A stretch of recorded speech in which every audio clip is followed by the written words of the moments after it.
Hello Internet, welcome back to another episode of Pokémon Generation 1. In the last episode, we made it through the rock tunnel and made our way here to Lavender Town. This time, we're going to be exploring the town, seeing what there is we can do around it, and talking to all the people. Starting with this girl. I saw Cubone's mother die trying to escape from Team Rocket. How old are you? I'm sorry. I saw Cubone's mother die. They chose to give this dialogue to a, 6-year-old at best. Yeah, so we got a bit of a sad story going on here right off the bat. Cubones wear skulls, right? People will pay a lot for one. Team Rocket will do anything for the sake of gold. Okay. We're gonna have a lot to talk about here. Ghosts appeared in Pokemon Tower. I think they're the spirits of Pokemon that the Rockets killed. Do you believe in ghosts? In reality, probably not, no. I guess not. That white hand on your shoulder, it's not real. Shit, to give me nightmares as a 10-year-old for 500, Alex. What if I said yes? Really? So there are believers. Okay, why is this girl creepy? This town is known as the gravesite of Pokémon. Memorial services are held in Pokemon Tower. We'll pay them a visit later. Lavender Volunteer Pokemon House. That's odd, Mr. Fuji isn't here. Where'd he go? Yeah, God forbid a man leaves his house. Pokemon Monthly Grand Prize Drawing. The application form is gone. It's been clipped out. Typical. You find something like that in any place, it's always clipped out. This is really Mr. Fuji's house. He's really kind. He looks after abandoned and orphaned Pokemon. This place is a lot more apparent as far as what it is in the Pokemon Origins anime shorts, where there's little pens for individual Pokemon that have been abandoned by their trainers or who have nowhere else to go. It's a really sad sort of affair, but it's good that there is a place like this in this world. What about here? I hate those horrible Rockets. That poor Cubone's mother was killed trying to escape from Team Rocket. Kyarugu. I did my best. The music here really is creepy. Okay, well, as if to answer my prayers, welcome to the happy house of Lavender Town! Hello, I am the official name rater! God knows why I chose this place to run my service! Want me to rate the nicknames of your Pokémon? He will allow you to change the nickname of any Pokémon. Unless it's a traded Pokémon, in which case he'll just say it's an impeccable name and to take good care of it. If it's your own Pokémon, he will allow you to change the nickname, saying it is less than perfect, which there's no way you'd name your Pokémon anything less than perfect, right? Right? There is also a Pokémon here. I'm searching for items that raise the abilities of Pokémon during a single battle. X Attack, X Defend, X Speed, and X Special are what I'm after. Do you know where I can get them? I do, but I'm not allowed to say yet. I haven't been there. You know Revive? It revives any fainted Pokémon. True, but that's not what I'm here for. This Pokémart sells 3 new items, starting with Great Balls, which are... It's a better Pokeball with a catch rate modifier of 1.5 times. There's a lot more that goes into this, but it's not worth getting into until we have access to the next upgrade. Revives. They revive a fainted Pokemon up to 50% of their maximum HP.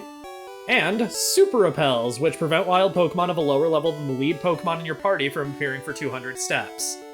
All these items are really good. I'm just gonna get a few Great Balls because, I mean, we've been hurting for something better than Pokeballs for a while, and the one Great Ball we used kind of went to a waste because it was used on Dugtrio, and Dugtrio ended up breaking out of it, so yeah.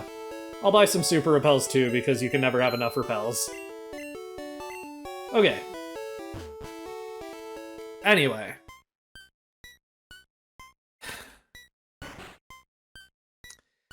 I want to take this time, now that we've learned about Cubone and what happened to Cubone's mother, to talk about sort of an interesting topic in this series. Pokemon death. The death of Pokemon is rarely mentioned outside of Pokemon Red and Blue, aside from some grave sites in future Pokemon games where you'll find people grieving for their Pokemon, but yeah, it's an interesting topic that isn't really touched on outside of Pokemon Red and Blue and the Pokemon anime. I'll have more to say about this topic at a later time, but for now, I want to recommend the episode of the Pokemon Sun and Moon anime, One Journey Ends, Another Begins. You can watch it for free online on the official Pokemon website, and it's genuinely a touching episode of the anime that touches on Pokemon death and healthy grieving in a way that's digestible for kids, and genuinely made me tear up when I watched it.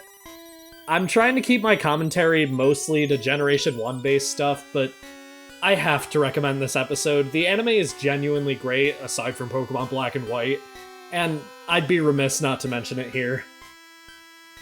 Anyway, there is one more building that we have not entered. It appears to be a cave, but it's not. May the souls of Pokemon rest easy. Pokemon Tower. Let's head in. Another creepy song, but at least not as creepy as Lavender Town. I came to pray for my Clefairy. I can't stop crying. Man, that's fine. It's good that they let men cry in this game. Did you come to pay respects? Bless you. My Growlithe, why did you die? I mean, you should know, probably.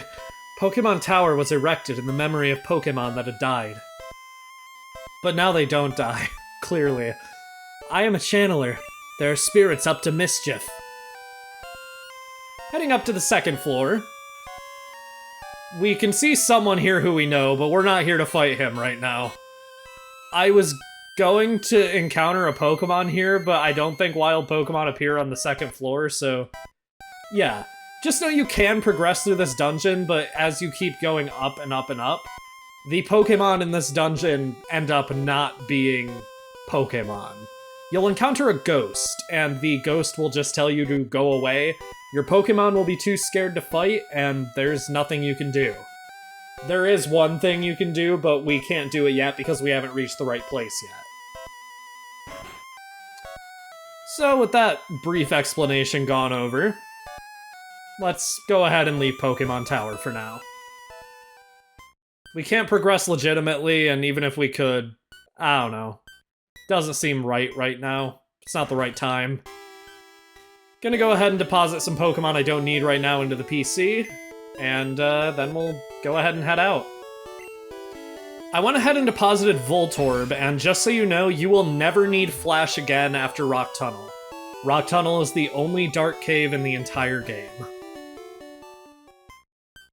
With that, we could head the correct direction, but first, I want to head south to Route 12. Because the music rocks, and that's the entire reason. Route 12, north to Lavender. We'll be going back north to Lavender in a moment, but there is a few things we can do while we're here. If we head in here, there's a lookout spot upstairs. There have been in most gates like this. Hello. My Pokemon's ashes are stored in Pokemon Tower. I did not read that as ashes at first. You can have this TM. I don't need it anymore. TM39. This move is somewhat important specifically in challenge runs. Swift. This is a 60 power normal type move that completely ignores all accuracy checks, meaning it is not subject to the 1 in 255 or 256 glitch. So, yeah. This will always hit no matter what, as long as your target isn't a ghost-type Pokemon. But there's nothing else to really do on Route 12 right now, as I'll show what I mean. Heading south.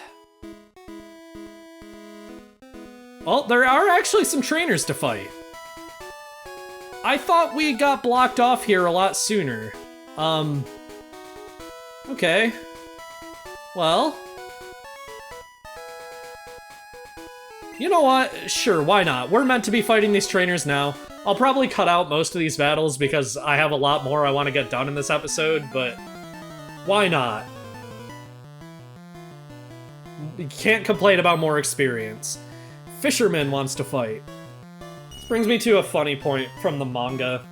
The fisherman design in Pokemon Generation 1 was mostly reused in Generation 2. There were some changes made to the design, but overall it's mostly the same. Like, you can tell it's supposed to be the same guy in different clothes for the most part. In the manga for Pokemon Adventures specifically, because there are a lot of manga, Pokemon Adventures is just like the big one.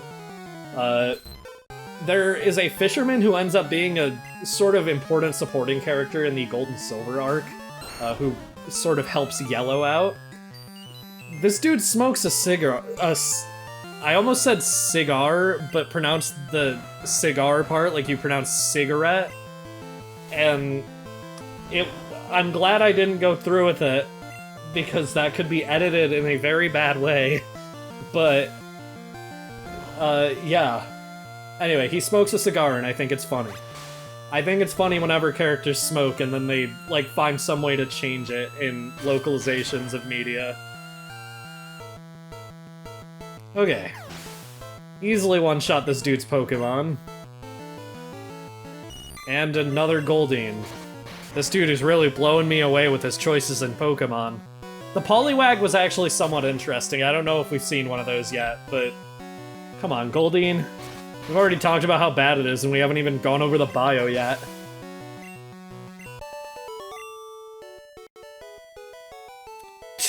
Just a small fry. Me when I am ordering a small fry from McDonald's. I'll switch a cat to the front of the party because it seems apparent we're going to be fighting a lot of water-type Pokemon on this route. Be patient. Fishing is a waiting game.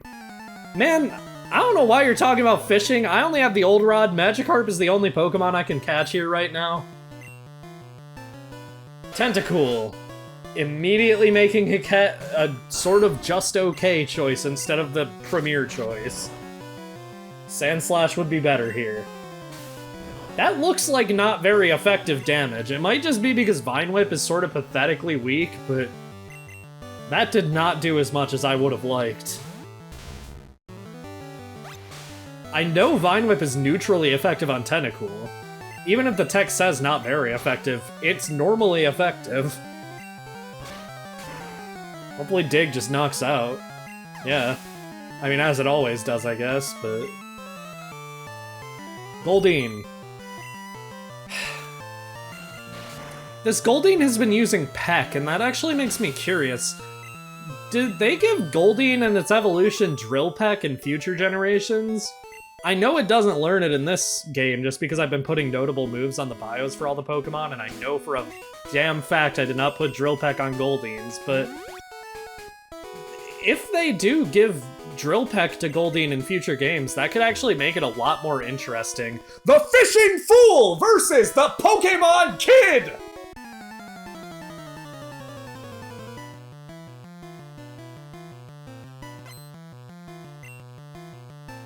Goldeen, wow.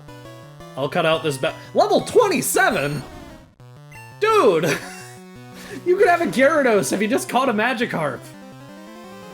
Hiket grew to level 30 from beating that completely over-leveled Goldeen and is learning Razor Leaf. Okay. Hold on just 1 second. I actually need to do something here. So, Razor Leaf. This is a move with an increased chance of getting a critical hit. As a result, whenever being used by Ivysaur specifically, there is a 93.76% chance that this 55 base power move will go up to being a 110 base power move. And once Ivysaur evolves into Venusaur, that goes up to a 99.6% chance. Yes, please! That is so much better than Vine Whip. Cat learned Razor Leaf. About time. Too much!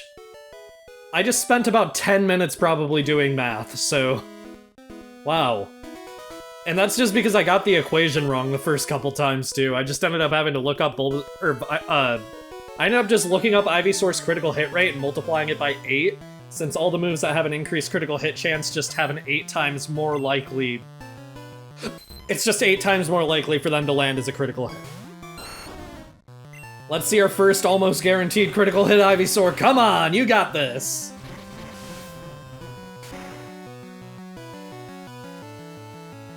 Yeah!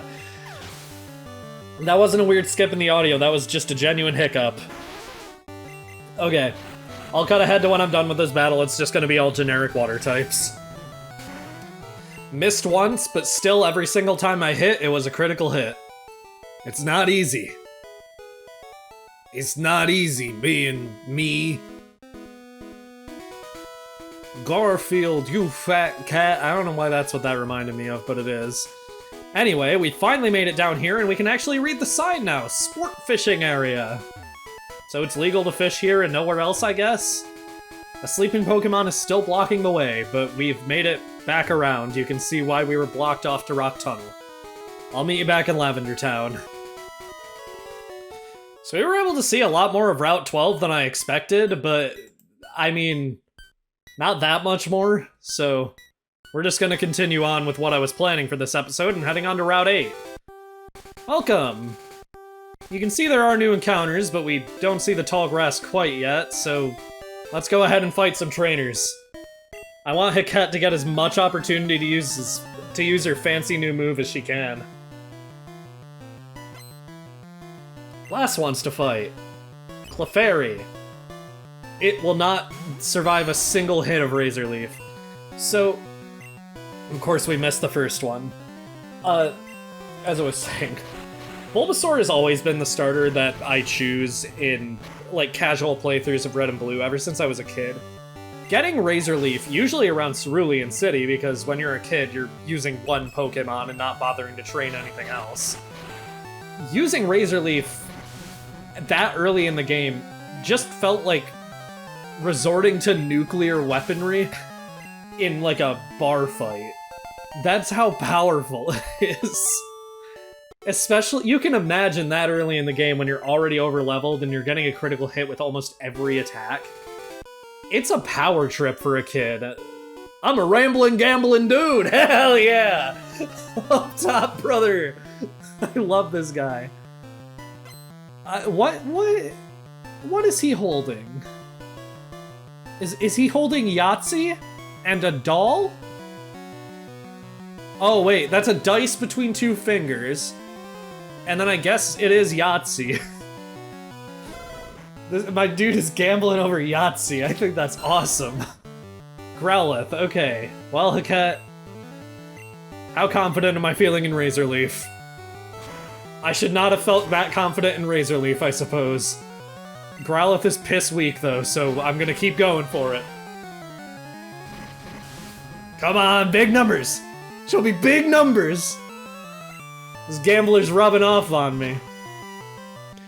That was a pretty big number for an ineffective move, so I'll take it.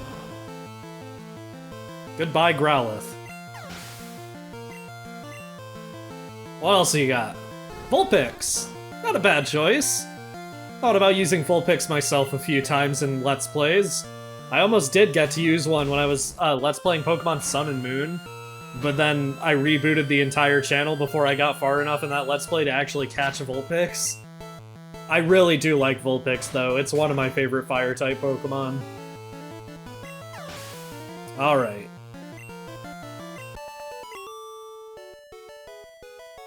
Missed the big score!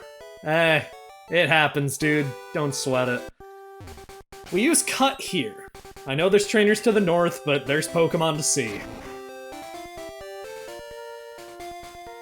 In here is our tall grass for the route, and there's a bunch of new encounters. Let's get it out of the way. Let's go ahead and catch them. Kadabra can only appear here in Pokemon Yellow, but I just want to bring it up here because catching a Kadabra on Route 8 in Pokemon Yellow is the only way to get a Pokemon knowing the move Kinesis in Generation 1. Kinesis is a pretty inaccurate move that lowers the target's accuracy by 1. The same as Sand Attack, basically. This is Kadabra's signature move, but it can only learn it if you catch it at a low enough level in Yellow version only. The only other way to see it is to get it randomly while using Metronome. Anyways, in Red version only, it's Growlithe. If you want a Pokemon that can use Fire-type moves well, look elsewhere.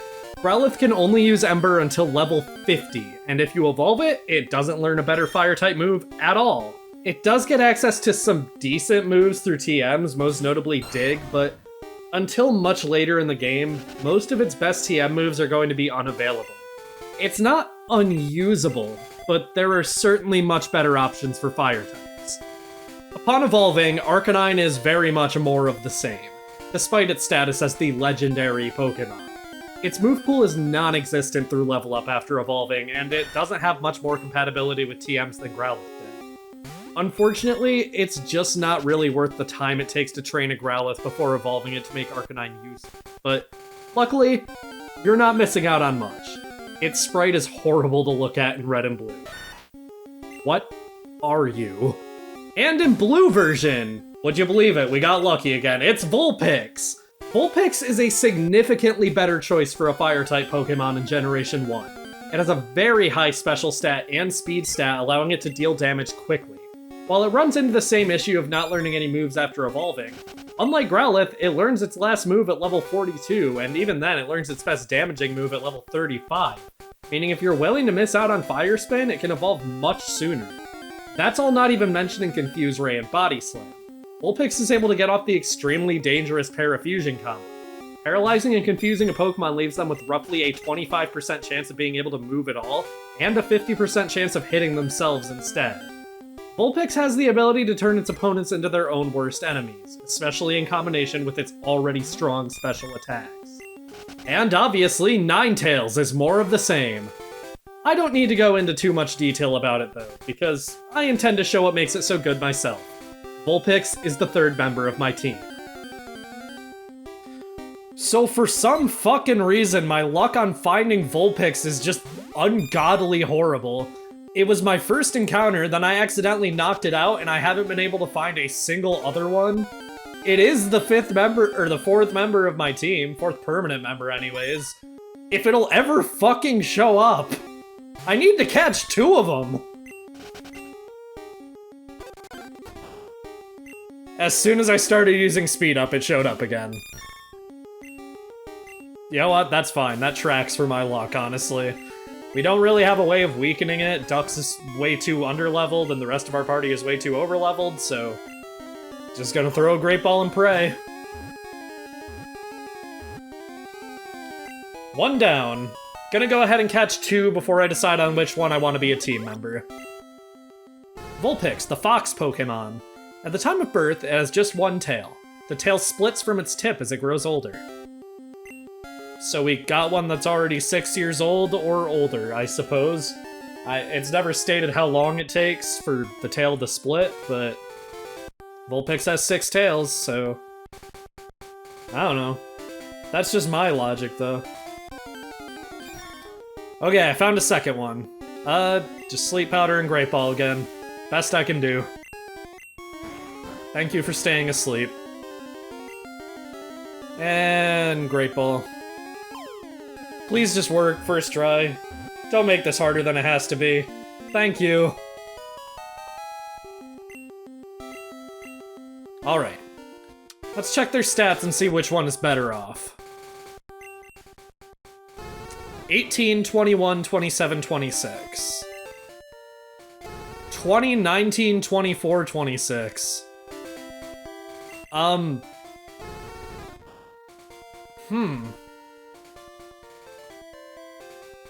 The first one has better stats where it matters, but also it's a level higher.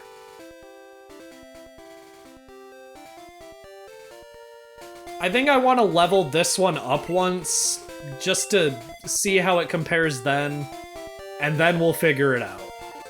Okay. That other Vulpix finally grew to level 16. Let's see its stats, see how they compare. 22, 20, 26, 28.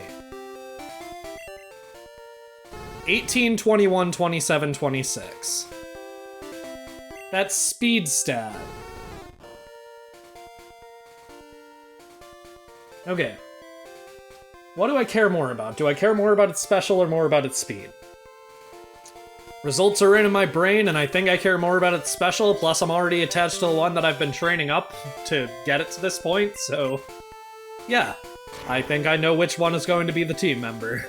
And this is actually the last team member I have planned to use that I actually have a nickname decided on for. So, Vulpix. It's a decent nickname, even though it's not a nickname. I would like to give it a nicer name. This is a name that only me and Cosmo will understand, but I don't care.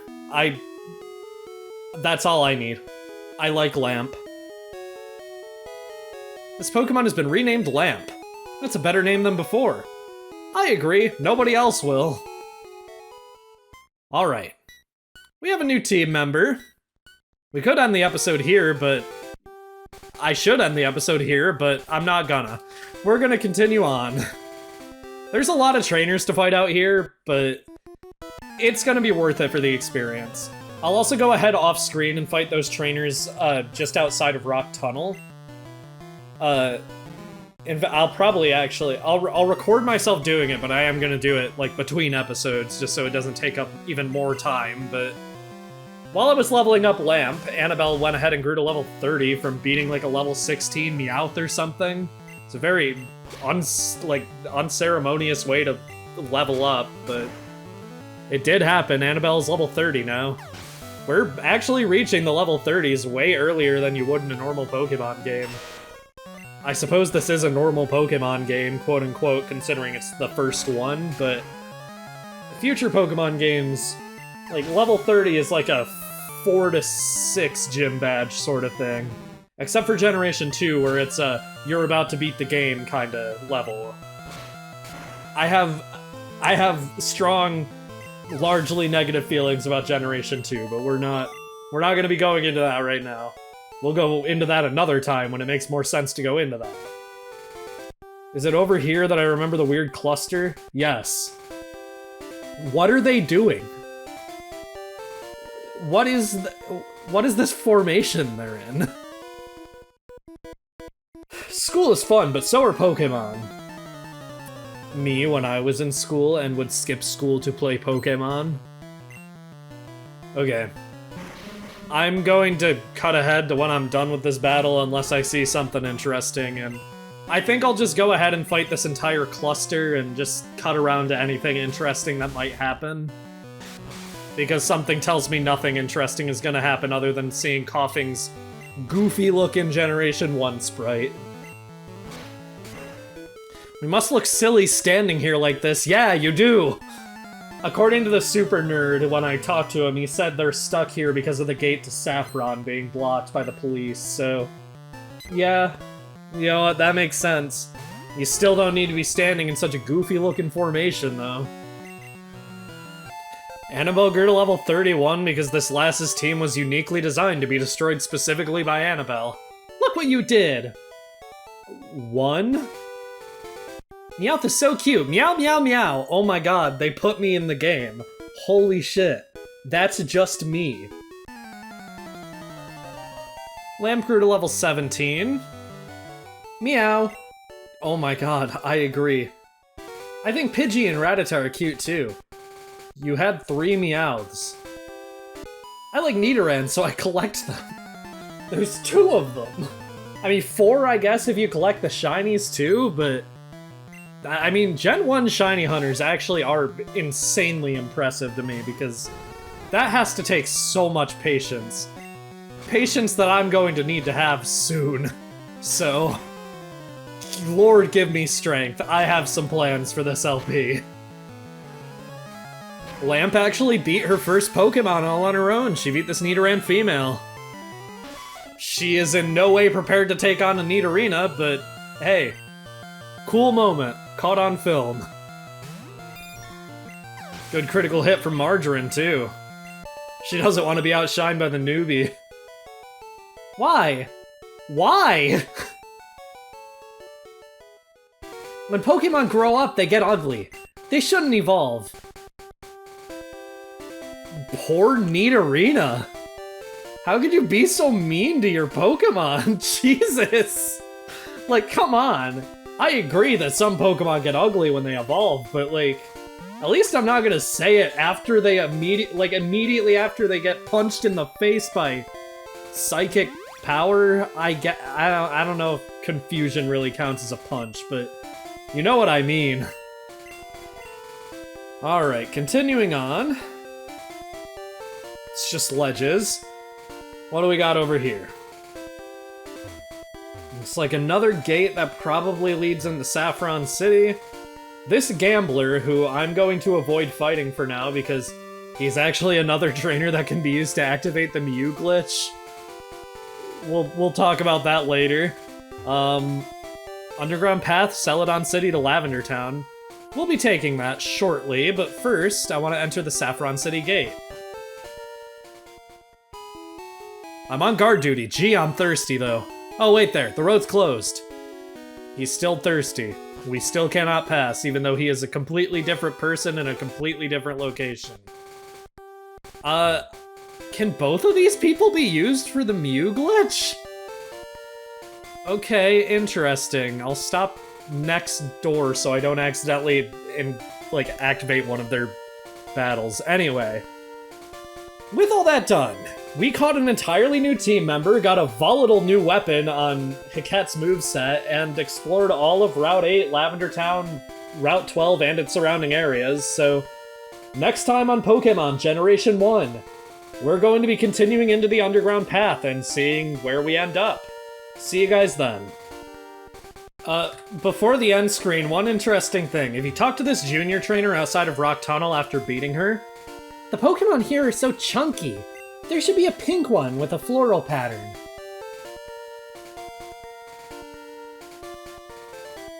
Does she know?